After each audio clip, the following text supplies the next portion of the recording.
Good morning. Welcome to everyone that's here in person, those that are on Facebook, YouTube. Thanks for joining. Take a moment to subscribe, like, share. And of course, as always, you're welcome to ask questions. Put it in the comments in the chat box, whether you're watching live or on the replay. We're going to start something which will take us a couple sessions to learn, at least, and that is the power of Chai Elul, the 18th day of Elul. As you know, we're in the last month of the year, which is called Elul, and it's a preparatory month to the high holidays, to Rosh Hashanah, to Yom Kippur, and we view this whole month as a month of accounting.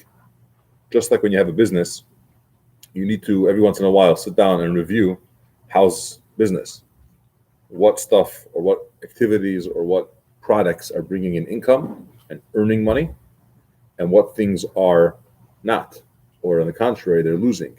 And then you make adjustments to your behavior and different strategies, what to do going forward. Now, you can't do this on a regular basis. If you're running a business, you can't afford to constantly be reviewing and looking and analyzing, right? You ever heard the term paralysis through analysis? Yeah. It's not productive.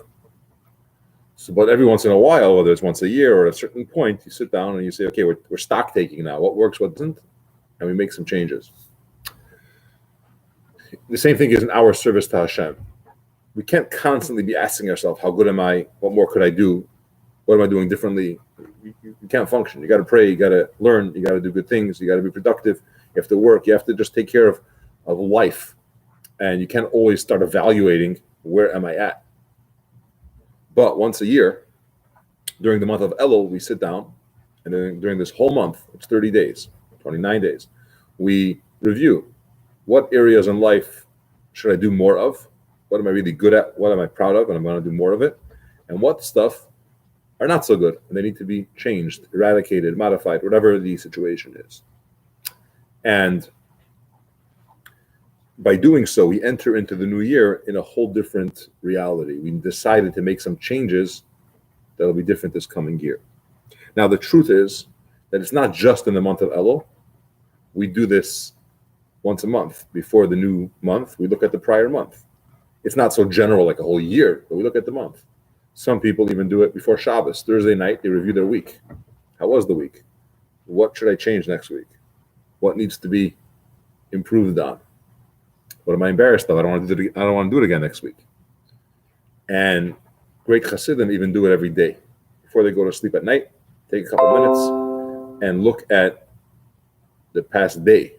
How was I this morning, this afternoon, this evening? What did I do, and so on? And sorry, let's just turn off these notifications.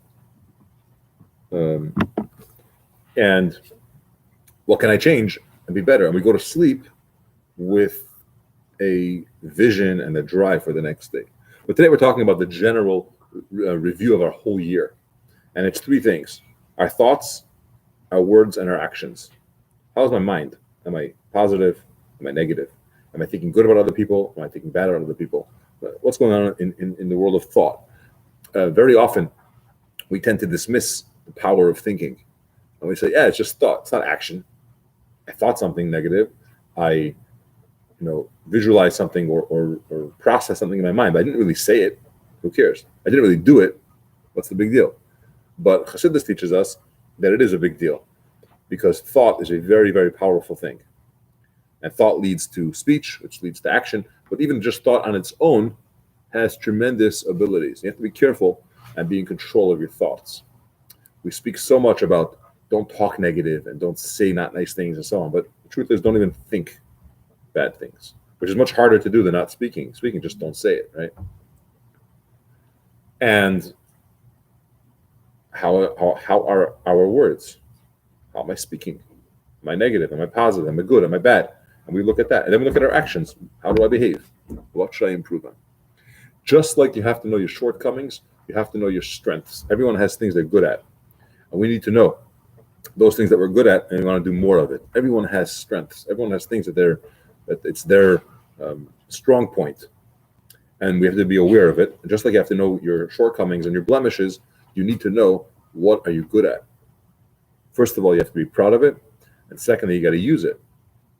Right? If you're really, really good at self-control, or you're really, really good at helping people, or you're really, really good at praying, whatever it may be, you have to train yourself to do more of it because you're good at it. Every person was given certain gifts, and with those gifts, they serve Hashem. So if you have the ability to do something and you don't, then that's not good. So when you have strengths, you have to know them and hone in on them and do more of it. So when you look at a prior month, a prior year, we're not just looking at what we did wrong.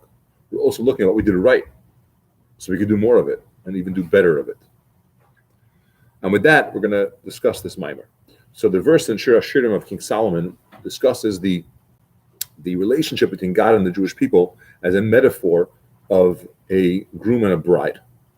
Okay? And he says, I am to my beloved is to me.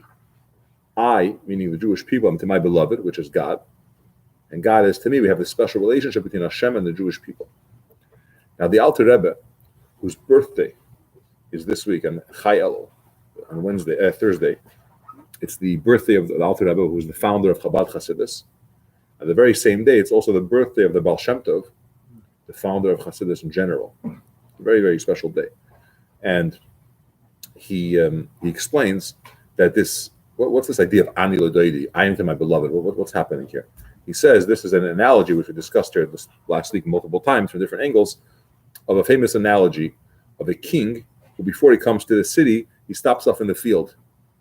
And when he's in the field, anyone that wants could come talk to him. You don't need an appointment. You don't have to be some kind of minister. You don't need connections. You just show up. The king is available, unlike when he's in his palace. The same thing is when God is in the month of Elul, God is in the field, so to speak. Anyone could come and speak to God.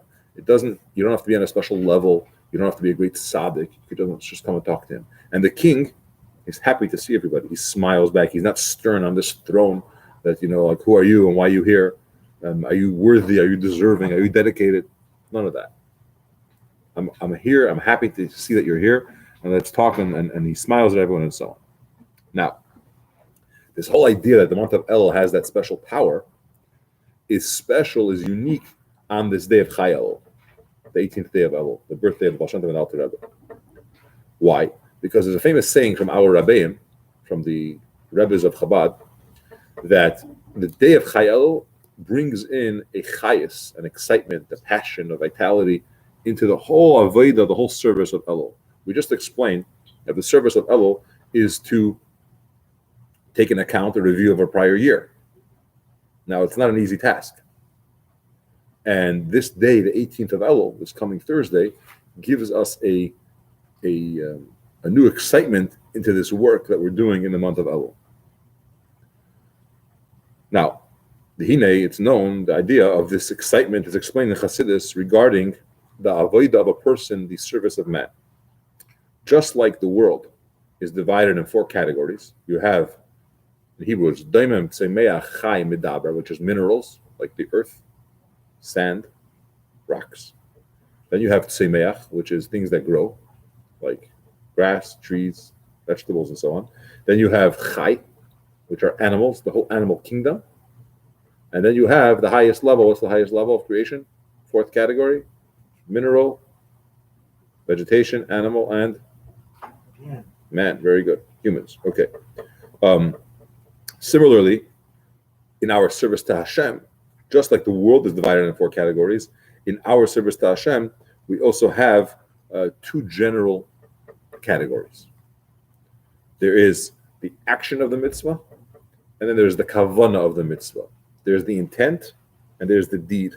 Okay, so you put on tefillin, right? Putting on tefillin, there's the actual putting it on. You take the leather box, you put it on your arm and the strap, and there's a technical element to the mitzvah. It has to be kosher tefillin, it has to be black tefillin, it has to be all that. But then there's the intent, the kavanah of the mitzvah. What are you thinking about? Why are you doing this? What's the soul of the mitzvah? Okay, and it's similar to the idea of the body and the soul of the person. You have your physical body, which is you, and you have a soul, which is the inner part.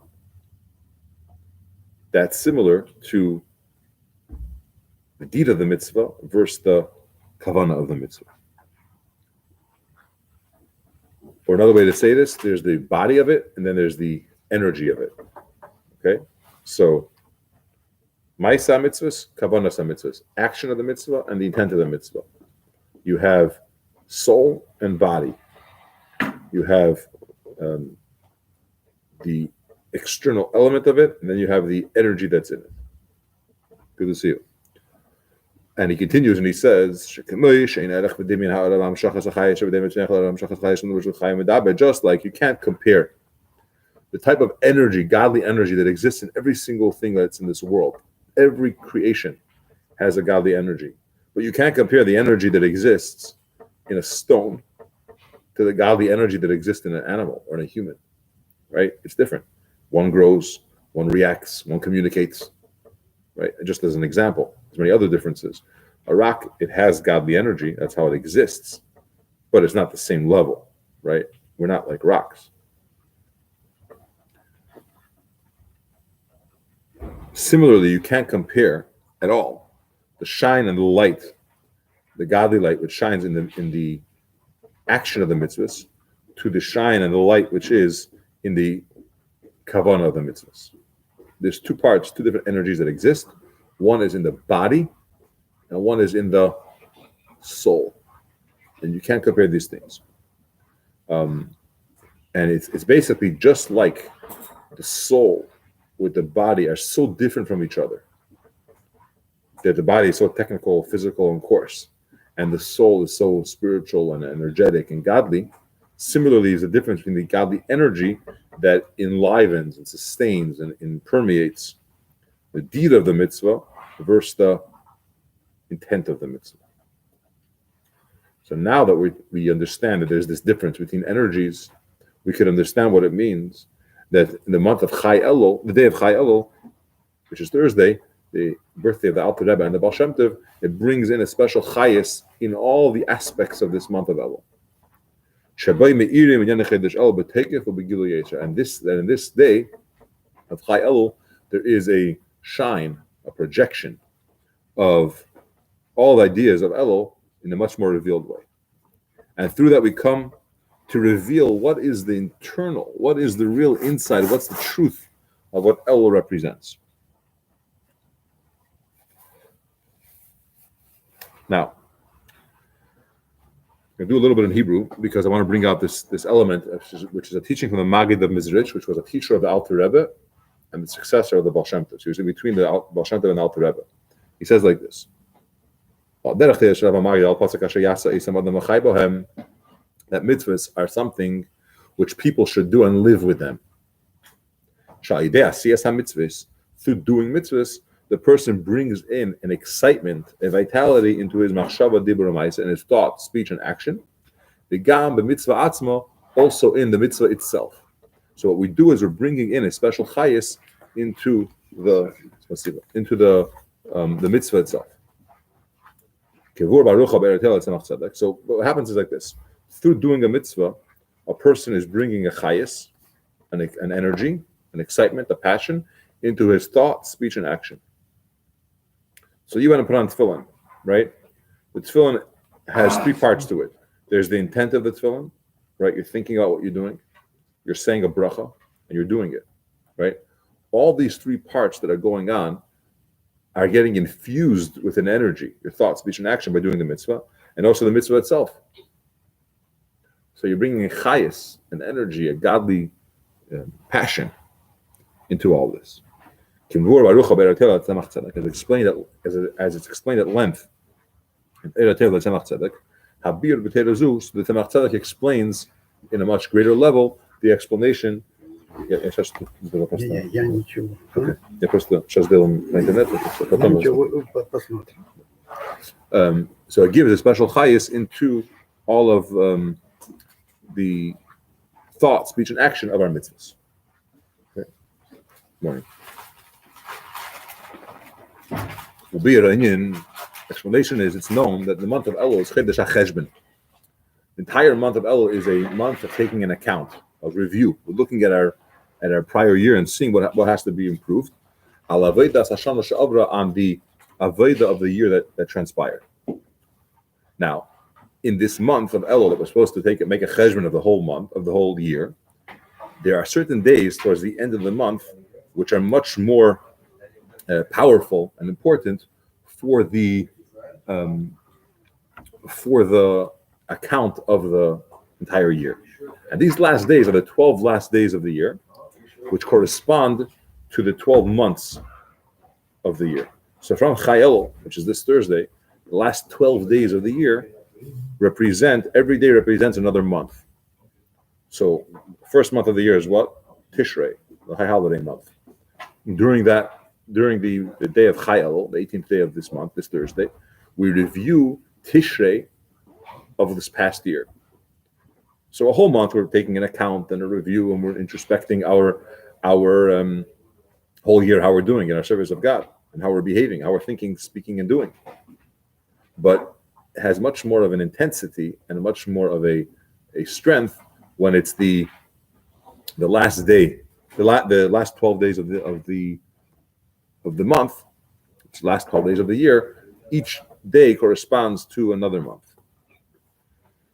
So we're trying to understand here or explain, why is it that the 18th of Elul gives a chayis into the avodah of Elul?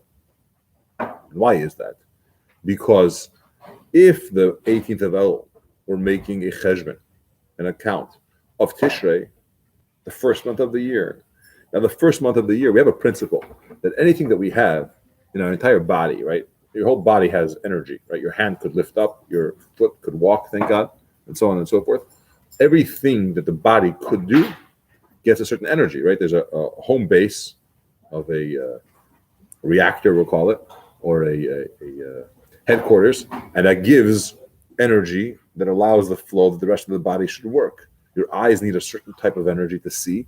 Your finger needs a different type of energy to feel, and so on and so forth. Where does all that energy come from? It all stems from the head. So in the head, it contains in it the vitality and the energy and the life source of the rest of the body, and from there it flows. Similarly, in the year, the first month, which is Tishrei, is the head of the rest of the year, and it contains in it the energy and the life source, the vitality of the whole year. So if we're taking one day this month, which is the 18th of Elul, and we're reviewing Tishrei in a more detailed way, which Tishrei was the head of the whole year, that means we're reviewing the head of the whole year, which makes that this day is the chayis, is the life source in a very strong way of the entire year. It's just like the kavana, the intent, and the passion of all the limbs. Its source is from the head in our body, just that's where it comes from. Similarly, regarding all the months of the year, the soul of the year and the chayis of the year come from Rosh Hashanah. As it's explained in Ateres Reish, that's where everything stems from. But and therefore is Muvan. It became Chai Elul, that in the day of Chai Elul, which is corresponding to the month of Tishrei, especially when the avodah of a person's, right, we explained that it's an effort to try to review your whole year. When it's done completely, which means you do it right, you're actually looking at the prior year and seeing how it was. When a person does that, now he relives everything that happened in a proper way. So we're actually going through the month of Tishrei of last year and seeing how was our Rosh Hashanah, how was our Yom Kippur, how was our Sukkot, and so on and so forth. So obviously from that we have a whole new energy because you're dealing with the head of the year. And based on what the Alter Rebbe says regarding Chodesh Elul, the king greets everyone with smiling face and he's pleased, happy to see everyone. So that means that the main time when that gets revealed is in the day of Chai Elul. So essentially what we're saying here is that the 18th day of Elul starts a more detailed account of the prior year. 12 days, 12 months. And these last 12 days of Elul takes the first day of it, which is Chai Elul, gives a chayas, an excitement into the whole process of doing an avodah. Why? Because that day corresponds to Tishrei. And Tishrei is a very special month because it's the head. And if that's giving more chayas, That means that this whole idea of the king being in the field and he greets everyone with a smiling face and he's happy to see us and he's accessible and so on and so forth, that is realized specifically in this day. Let's say another mashal, a story, which is an analogy which will help us understand. There's an analogy from the Baal Shem Tov, which his birthday is when? Chayel, Thursday, yeah. Which says as follows. Regarding the mitzvah of blowing shofar on Rosh Hashanah, which is brought in the Hemshech of the Kacham, the Reb Marash. He says like this. The analogy is of a prince, a king, a son of a king, that went to a very, very far away place. He was distant from the palace, and he forgot the language of his country. The king is king over many, many countries, and he left. He was distanced. He went to some far off land, still under the king's reign, but he forgot whether it was under the king's reign or not. But he forgot the language of his kingdom, and he comes back home, and he wants to get into the palace, but he can't speak the language. They look at him; they have no idea who he is. So he starts to scream and cry out loud that my father is the king, and he wants that his father should recognize him just based on his voice. So, and the analogy is the father hears the sound of his son's voice and he recognizes it. He doesn't know the language because he's not speaking the language of the capital, but he hears it's his son's voice. Similarly, Tkiyah Shofar. What's the idea of blowing shofar on Rosh Hashanah? Says the Baal Shem Tov. We've been in all different places throughout the year. Maybe not the way we should have behaved. Maybe not as great as we could have been. But when the shofar is blown, what that is, it's really a sound from the depths of our heart. From the inner parts of our heart, the sound is coming out. And the point is that the king should recognize it. A yid is blowing a shofar, or listening to a shofar. What it is we're calling out. I don't even know the language necessarily. I'm not even in tune with exactly what I'm supposed to feel right now, what I'm supposed to do. But I'm crying out, Father, I'm the prince, let me into the palace. Shlema, we could say that similarly is the idea of blowing shofar in Elul, just like the Baal Shem Tov says regarding Rosh Hashanah. The blowing of shofar is the cry of the prince that wants to come back home but doesn't know the language, and the king recognizes the sound because it's a son's sound, so he recognizes it. Similarly, the Tkiyah Shofar, the month of Elul, is also like that because it's in a way it's analogous to the blowing shofar on Rosh Hashanah. Now, the truth is that according to halacha, there's 1 day break in blowing shofar. We don't blow shofar on Erev Rosh Hashanah because we want to make a distinction between the blowing shofar, which is a minhag, which is a custom, which is the blowing shofar in Elul, and the blowing shofar, which is a mitzvah on Rosh Hashanah. So there is a differentiation between the blowing shofar of Elul and the blowing shofar of Rosh Hashanah. Here is understood that if not for making this separation, you would think it's the same thing. So let me recap for a second. Baal Shem Tov gives an analogy of blowing shofar on Rosh Hashanah is like the prince that was distanced from his house, is trying to come back home. He forgot the language. He's so far gone and removed from royalty, and he wants to come back in. He can't speak, so he cries out, and his father should recognize the voice and let him in. Doesn't look the right way. He doesn't know how the language, just let him in. Similarly, blowing shofar on Rosh Hashanah, says the Baal Shem Tov, is the call from the heart where a yid is saying, Father, let me in. He's crying out, I may not have been the way I'm supposed to be, I may not know the language anymore, etc., but it's me. And the father lets him in. And this is from the Baal Shem Tov. Now, the Rebbe says we could apply the same thing to the shofar of Elul. Why? Because the fact that you have to make a differentiation between the shofar of Elul and the shofar of Rosh Hashanah and skip a day in between tells you that they're really very similar. Because if they were so different, you wouldn't have to make a distinction and a sign to separate them. The fact that you have to take a break tells you that they're very similar. So you see that shofar of Elul has the same power. That the king recognizes the voice of the prince and lets him in. So in addition to everything we just said, that in Elul, from the analogy of the Alter Rebbe, the king is in the field and he greets everyone with a smiling face. More so, in this month, even the prince who forgot the language of his country and he has the idea of crying out from the depths of his heart, and his father should recognize him.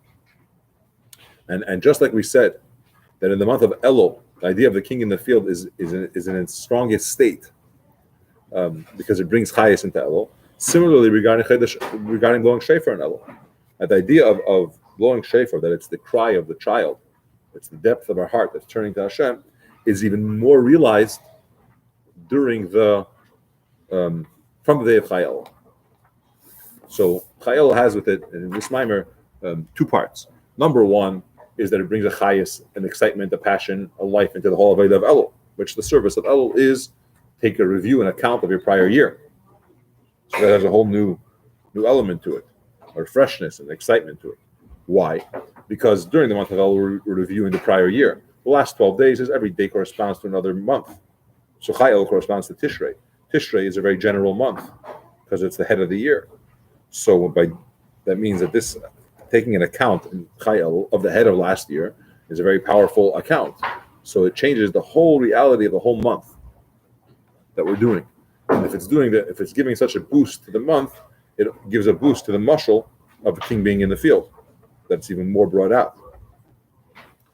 In addition, says the Rebbe, we have a mashal of Baal Shem Tov about a cry of a child.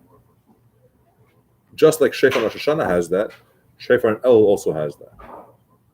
And if Chayel has a new level to the whole month, so it has it not just for the analogy of the king in the field, but also for Shofar. That whatever Shofar does a whole month, a Chayel, it's bringing it to a whole new level. Thanks for joining. See you again tomorrow, Hashem. Ready for davening. Have a wonderful day.